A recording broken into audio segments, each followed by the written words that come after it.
하겠습니다. 하나님 감사합니다. 이 시간에도 예레미야서의 말씀을 읽고 또 하나님의 뜻을 분별하여 하나님 앞에 순종의 삶을 살기를 원합니다. 우리의 믿음을 하나님의 말씀 앞에 선 우리의 삶을 어여삐 여겨주셔서 하나님의 말씀의 은혜가 이 시간도 우리의 모든 삶 가운데 충만하게 임하게 하여 주시옵소서. 예수님의 이름으로 기도드리옵나이다. 아멘. 예레미야서 1장의 말씀은 특별히 하나님께서 이 예레미야 선지자를 부르시는, 우리가 보통 소명이라고 하죠. 바로 소명받는 예레미야의 삶을 우리에게 증거해 주고 있습니다. 우리가 지난주에도 살펴보았던 것처럼 하나님께서는 예레미야를 부르시면서 그에게 두 가지 굉장히 확실히 강조한 말씀이 있어요. 하나는 뭐냐면 걱정하지 마. 내가 너에게 맡겨진 말만 전하면 돼 라는 게 첫 번째였어요. 그러니까 예레미야는 저는 말 못해요. 저는 사람들 앞에서 이것도 못하고 저것, 걱정할 필요 없는 거예요. 하나님이 그냥 그에게 주는 말을 그대로 전하면 되는 거예요. 이게 하나님이 예레미야에게 말씀하셨던 것이었고, 두 번째는 걱정하지 마. 내가 너를 구원할 거니까 두려워하지 마. 이게 하나님께서 예레미야에게 주신 말씀이었어요. 어쩌면 그가 전하는 말은 사람들이 좋아하는 말이 아니죠. 왕이라든지 귀족이라든지 때로는 권력을 가진 사람들이 굉장히 싫어하는 말이에요. 때로는 그 말을 전하다가 돌에 맞아 죽을 수도 있고요. 때로는 그 말을 전하다가 감옥에 처하고 자신의 모든 삶이 송두리째 무너질 수 있는 말이에요. 그럼에도 하나님은요, 걱정하지 말라는 거예요. 내가 너와 함께하여 내가 너를 지킬 것이고 내가 너를 구원할 것이고 내가 너에게 그 어떤 해도 가지 아니하도록 내가 너를 보호할 거야. 이것이 바로 하나님께서 그에게 주신 말씀입니다. 그러면 이 정도 되면은요, 이제 예레미야가 하나님 앞에 설득이 되었겠죠. 그런데 오늘 말씀을 보니까요, 여전히 예레미야는 아직 설득되지 않았습니다. 하나님께서 끊임없이 다시 한번 예레미야를 설득시키며 그를 부르시는 과정이죠. 특별히 오늘 말씀을 통해서 하나님이 그의 사람을, 그의 일꾼을 부르실 때 하나님이 어떠한 정말로 목적과 뜻과 하나님의 의중을 가지고 부르는지를 우리가 살펴보면서 우리를 부르신 하나님 앞에 우리가 그 하나님을 더욱 온전히 깨닫는 이 오후 시간이 되기를 바랍니다. 특별히 많은 사람들이 착각하는 경우가 있어요. 그러니까 목사는 당연히 믿음이 좋고 장로도 믿음이 좋고 어쩌면은 착각할 수 있죠. 때로는 하나님께서 믿음 좋은 사람들을 세웠어 라고 우리는 그렇게 생각할 수 있죠. 때로는 그것이 맞을 수도 있지만 틀리는 경우도 있다라는 거죠. 우리가 보통 교회 안에서 좀 이렇게 중고등부 아이들이 잘 자라는데 신앙생활 잘하는 애들 보면 옛날 어른들이 항상 뭐라 그래요? 너 신학해봐. 한번 전도사 해봐. 야, 목회 한번 해봐. 다들 그렇게 얘기하잖아요. 그러면 이제 그 아이들은 당연히 이제 그런 부분들 속에서 또한 영향력을 받죠. 너는 너 또래 애들 중에 좀 남다른 것 같아. 너 또래 애들보다 좀 믿음도 열심도 열정도 좀 남다른 것 같으니까 한번 신학을 하든 목회를 하든 선교사님이 되든 그래 하나님 앞에 한번 구별되어진 데 한번 쓰여봐. 많은 사람들이 그러한 이야기들을 종종 합니다. 그런데 그것이 그들의 믿음을 그러면 다른 사람들과 근본적으로 다른 우리는 달라라는 것을 보여주느냐? 그렇지 않다라는 거예요. 성경에 보면 하나님께서 부른 많은 사람들을 보면 우리와 거의 똑같아요. 아브라함도 그랬고 모세도 그랬고 오늘 본문에 나오는 예레미야도 그러고 다윗도 그렇고 수많은 선지자들도 그렇고요. 제자들도 보면 어쩌면 이런 생각도 들어요. 야, 내가 저 제자보다는 낫지 않을까 싶을 정도로 얼마나 이렇게 무지몽매한 제자들이 있는지도 모릅니다. 그들을 바라보면서 우리는 야, 하나님이 부르시고 세우시는 사람은 뭔가 탁월한 믿음 있는 사람을 세우시느냐? 그렇지 않다라는 거예요. 우리와 똑같은 사람을 하나님께서 세우세요. 그러면 차이가 무엇이냐라는 거죠. 하나님 앞에 그들은 부름받으면서 조금씩 바뀌기 시작하는 차이예요. 예전에는 내 의지와 내 주장이 강했는데 하나님 앞에 부름받고 나서 내 주장보다는 조금씩 하나님의 주장을 말하기 시작하는 거죠. 옛날에는 내 능력, 내 재능을 가지고 모든 일을 했는데 하나님 앞에 부름받고 나서는 내 능력과 내 재능으로 안 되는 게 있구나. 하나님의 도우심이 필요하다. 이런 것을 알면서 조금씩 하나님의 능력을 의지하기 시작하는 거죠. 이런 것들이 어떻게 합니까? 조금씩 쌓여서 나중에는 10년, 20년에 보면은 야, 너 정말 많이 변했구나. 너 정말로 하나님 앞에 귀하게 부름받아 쓰임받고 있구나. 라는 것을 우리가 이제 몸소 체험하기 시작하는 거죠. 그래서 실질적으로 하나님이 부르시는 사람을 보면 뭔가 유달리 독특하고 뛰어난 사람이 아니라 우리와 똑같은 사람을 부르시되 그들이 하나님 앞에 부름받아서 조금씩 사용되어지고 쓰여지고 변화되어지고 다듬어져서 나중에는 와, 우리하고 차이가 이만큼 벌어지는 거죠. 처음 시작에는 같이 시작했던 것 같은데 하나님 앞에 이렇게 내가 쓰임을 받기 시작하다 보니 그 차이가 점점점 벌어지는 거예요. 예레미야도 지금 마찬가지죠. 처음에는 그도 똑같은 사람이에요. 다른 사람들 앞에 나가서 말하는 게 두렵지요. 자신이 손해보는 것이 무섭지요. 하나님이 시켜도 피할 수만 있다면 도망가고 싶지요. 그런데 하나님 앞에 자꾸 설득되어지고 한번 해볼까 이렇게 하던 것이 해보고 조금 더 한 걸음 더 나가고 그러다가 나중에는 우리가 아는 예레미야 선지자 하나님의 마음을 가지고 정말로 눈물로써 호소하는 그의 놀라운 영적인 영향력을 우리는 나중에 알게 되는 거죠. 우리 예전에 그런 게 있잖아요. 많은 분들이 배울 때 서당계 3년이면 풍어를 낸다고, 그렇죠? 저는 풍어를 잘 모르겠어요. 예전에는 이제 천자문에서부터 이렇게 쭉 차례대로 이제 배운 것 같은데 풍어리라는 것을 저도 한 번도 보거나 들은 적도 없기 때문에 잘 모르는데 그들은 그런 거죠. 서당계라는 게 뭐예요? 학문을 가르치는 조선시대에 어떻게 보면 가장 기초적인 교육기관이잖아요. 거기에 드나드는 개도 있다 보면 풍어를 낸대요. 이건 뭐예요? 가만히 시간이 지나고 듣고 나도 하다 보니까 나도 모르게 변화되는 거죠. 어쩌면은 우리가 하나님의 말씀 가운데 이렇게 되는 거예요. 하나님 앞에 처음 부름받았어요. 처음엔 얼마나 볼품었는지 몰라요. 야, 나 같은 것도 하나님이 부르시는구나. 내가 하나님 앞에 쓰임받을 수 있을까? 1년이 지나고 2년이 지나고 3년이 지났더니 사람들의 시선이 바뀌는 거죠. 야, 너 옛날에 내가 알던 걔가 아니다. 너 굉장히 바뀌었다. 너의 삶에 뭔가 문제가 있니? 너가 뭔가 좀 큰 충격을 받았니? 사람들이 어쩌면은 나를 바라보면서 그들이 더욱더 궁금증을 자아낼 만큼 내 삶이 그들 가운데 굉장히 바뀌어 있는 자기 자신을 바라보는 거죠.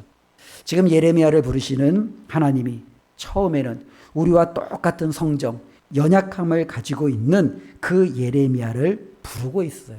하나님은 그 수준에 맞춰서 지금 예레미야를 부르고 있는 거예요.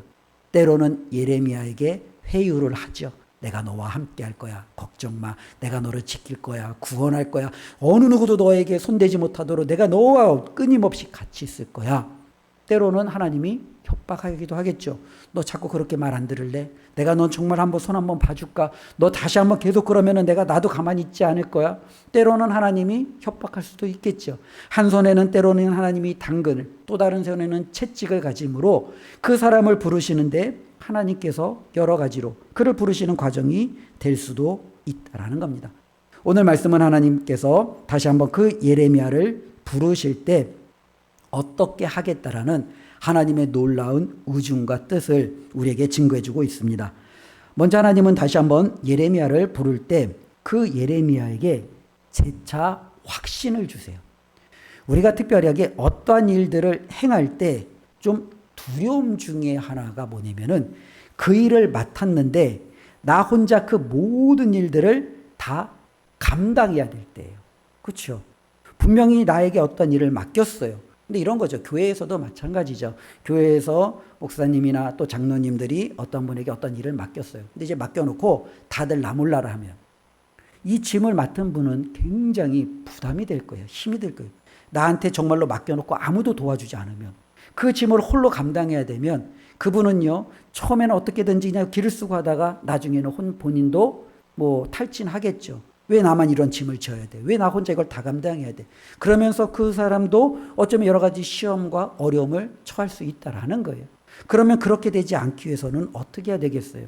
그분에게 일을 맡겼던 많은 사람들이 같이 격려해주고 위로해주고 힘이 되어주고 내가 뭔가 도와줄 일이 없는가 협력해주고 그러면서 그 일들을 감당하면 이 일을 맡은 사람도 기쁨으로 감당하지 않겠어요? 아, 이거 내가 혼자 하는 게 아니구나.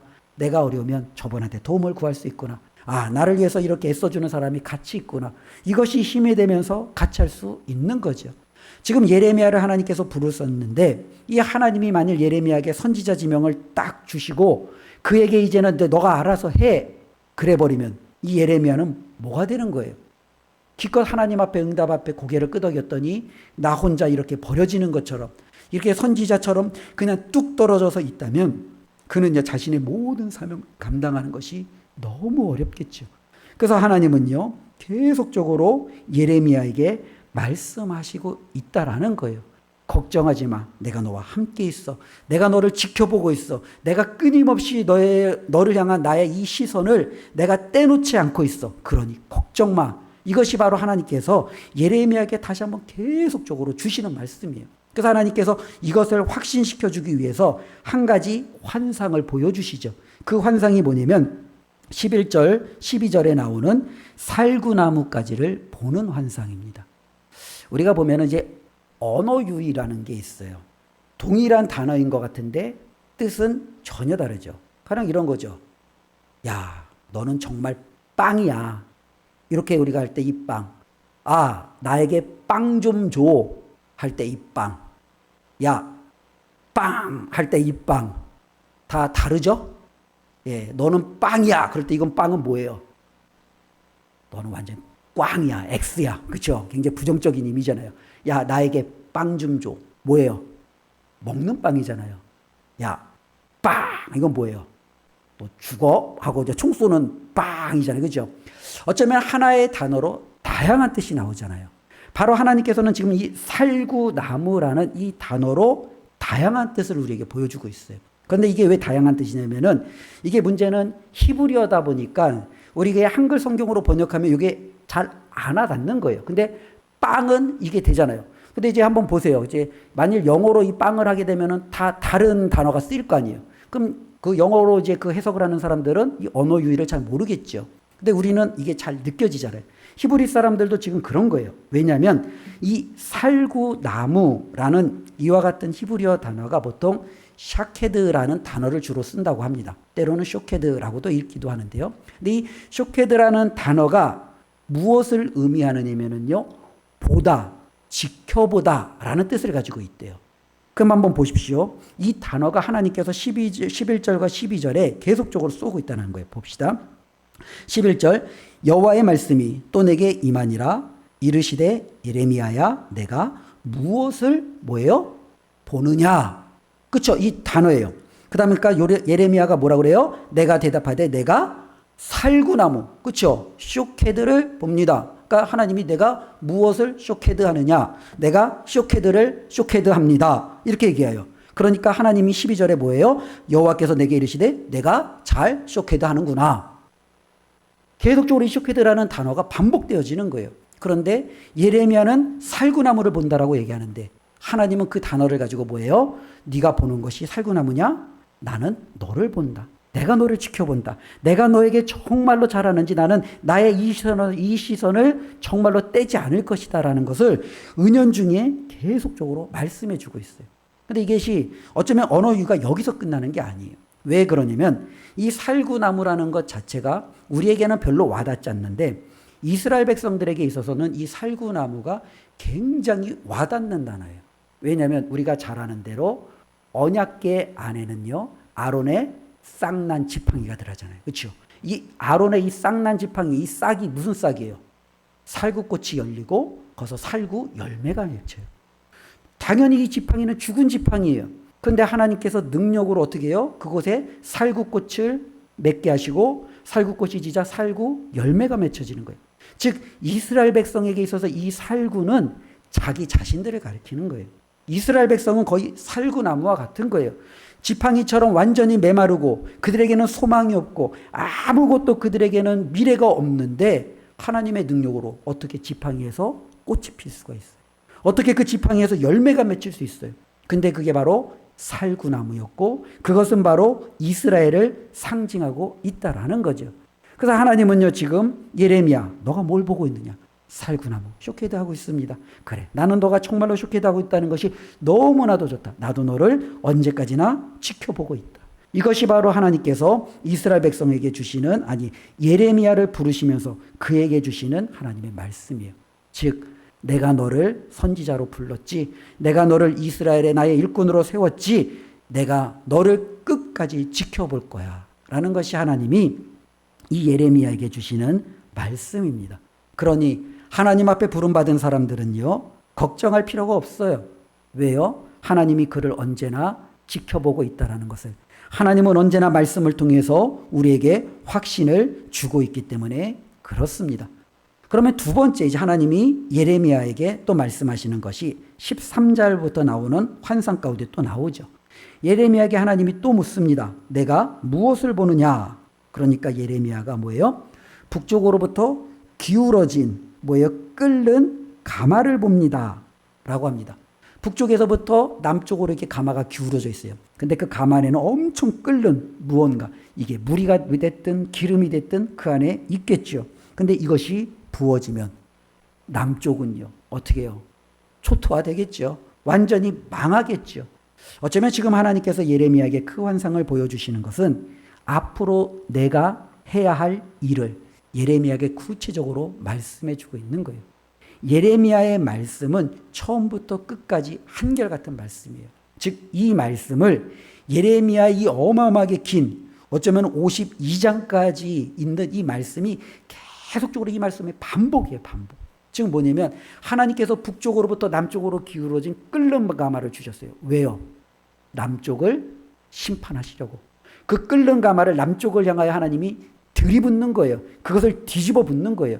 그 가마 안에 있는 모든 끓는 것들이 쏟아지면 남쪽은 어떻게 되겠습니까? 그로 말미암아 어마어마한 피해를 받겠지요. 하나님께서 예레미야에게 주시는 이 환상을 통해서 이것이 무엇인지를 우리에게 분명히 말씀해 주고 있습니다. 그래서 14절 말씀을 보면 우리 함께 읽겠습니다. 여호와께서 내게 이르시되,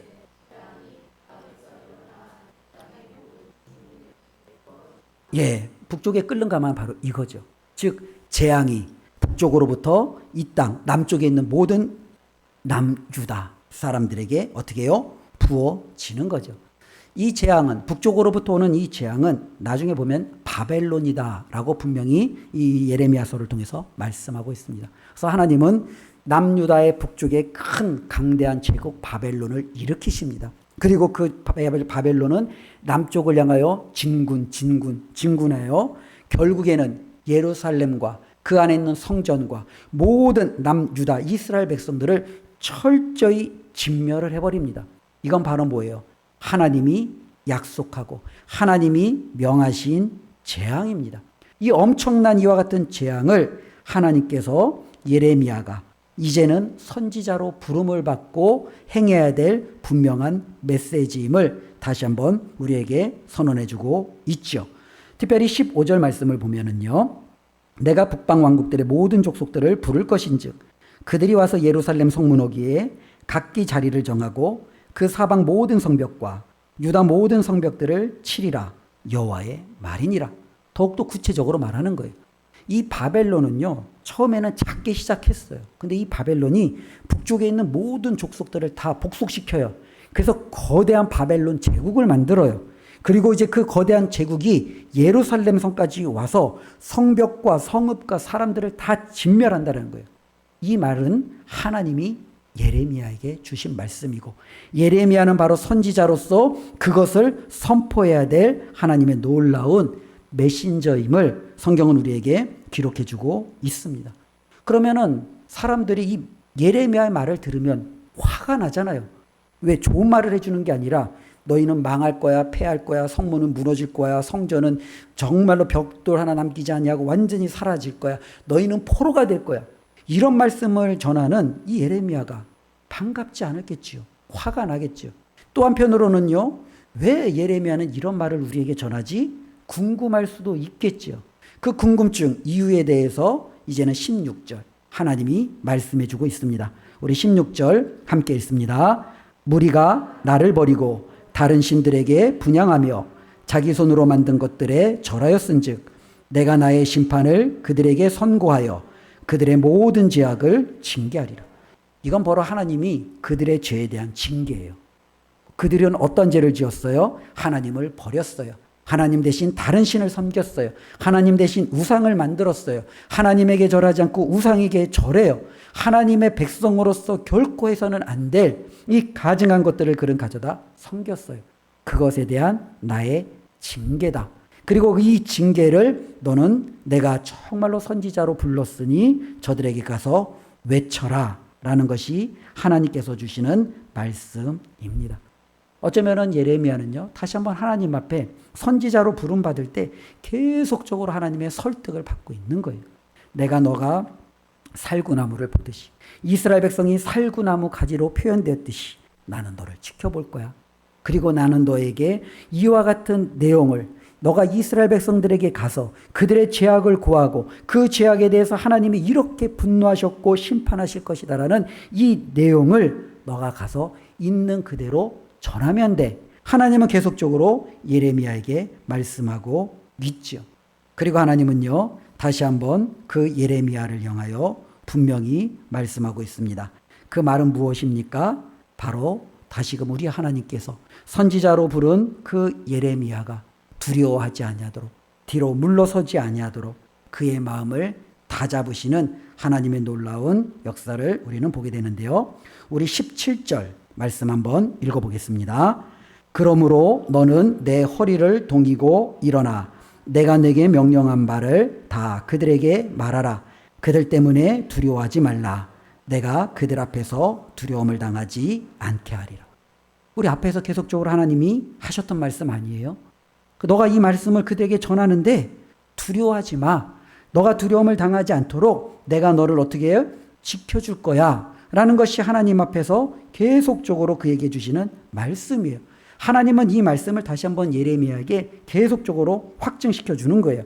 18절 말씀 함께 읽겠습니다. 보라, 내가 오늘 너를 그 온 땅과 유다 왕들과 그 지도자들과 그 제사장들과 그 땅 백성 앞에 견고한 성읍 세기둥 노선벽이 되게 하였은즉. 하나님이 예레미야를 그렇게 만드시겠다라는 거예요. 네가 가서 그들에게 전하는 말이 저들이 듣기 싫고 너를 공격하고 두려움에 빠뜨리는 그 상황을 만들겠지만 걱정하지 마. 너는 그들 앞에서 무엇이 되냐? 견고한 성읍이 될 거야. 무너지지 않을 거라는 거야. 세기둥 노성벽이 될 거야. 그들이 너희를 향하여 아무리 밀어제껴도 너를 흔들어도 내가 너를 끝까지 붙들어 줄 거니까 걱정하지 마 라고 하나님은 예레미야에게 다시 한번 하나님이 그를 어떻게 사용하실지 분명히 선언하는 것을 듣게 됩니다. 19절 하나님이 계속적으로 말씀하시죠. 우리 함께 읽습니다. 그들이 너를 치나 너를 이기지 못하리니 이는 내가 너와 함께하여 너를 구원할 것임이니라. 여호와의 말이니라. 아멘. 하나님 앞에 부름받은 사람에게 하나님은 이렇게 약속해 주셨다라는 거예요. 저와 여러분들이 하나님 앞에 부름받는다면 우리 하나님은 저와 여러분들을 예레미야에게 하셨던 이와 같은 놀라운 은혜로 우리를 하나님께서 이끌어 주시고 세워 주실 줄로 믿습니다. 사람들이 나를 치겠죠. 나를 이기려고 발버둥 되겠죠. 그들이 나에 대해서 험담도 하겠죠. 나의 연약한 부분들을 그들이 잡고 늘어나겠죠. 근데 하나님이 뭐라고 그래요? 걱정하지 마. 그들이 너를 치지만 너를 이기지 못할 거야. 내가 너의 구원자가 되어 너를 지키는 내가 정말로 너와 함께하는 여호와이기에 걱정하지 말고 예레미야야, 내가 너를 부른 이 귀한 사명을 감당하라 라는 하나님의 부르심을 우리는 듣게 됩니다. 예레미야는 분명히 선지자로 이렇게 하나님 앞에 부르심을 받았습니다. 오늘날 여전히 하나님은 자신의 사람들을 계속해서 부르십니다. 우리 예수님도 이 땅에 오셔서 처음에 주된 사역이 무엇이었습니까? 계속 부르시는 거예요. 나를 따라오라. 나를 따라오라. 어떠한 사람들은 배도 버려두고 가족도 버려두고 모든 것을 버려두고 주님을 따른 사람도 있어요. 근데 어떤 사람들은 주님, 제가 정말로 밭을 샀는데 올해만 농사 한번 해놓고 따르겠습니다. 주님, 저에겐 가족이 있는데 제가 아직 인사하지 못했으니 인사 한번 하고 따르겠습니다. 주님, 저는 아닌 것 같아요. 장가도 가야 되고 이것도 해야 되고 저것도 해야 돼서 제가 지금 주님을 따르기에 저는 안 돼요. 주님, 제가 나중에 따를게요. 다양한 사람들의 반응을 우리는 바라봅니다. 하나님은 여전히 예전이나 지금이나 하나님의 사람들을 끊임없이 부르고 계십니다. 그 부름 앞에 우리는 어떻게 하나님 앞에 반응해야 될지 이 예레미야를 바라보면서 우리 자신의 마음의 귀한 결단들이 일어나기를 주님의 이름으로 부탁을 드립니다. 예레미야에게 주신 이 하나님의 말씀은 굉장히 크고 놀라운 것 같아요. 그렇지 않아요? 민족에게 가서 하나님의 선언, 어쩌면 심판의 선언, 그들이 죄진 것에 대한 하나님의 그 책망, 이것을 외치는 거예요. 이거를 어떻게 일개 인간 하나가 감당할 수 있겠어요? 근데 하나님은요, 내가 너와 함께 하니까 가능하다라는 거예요.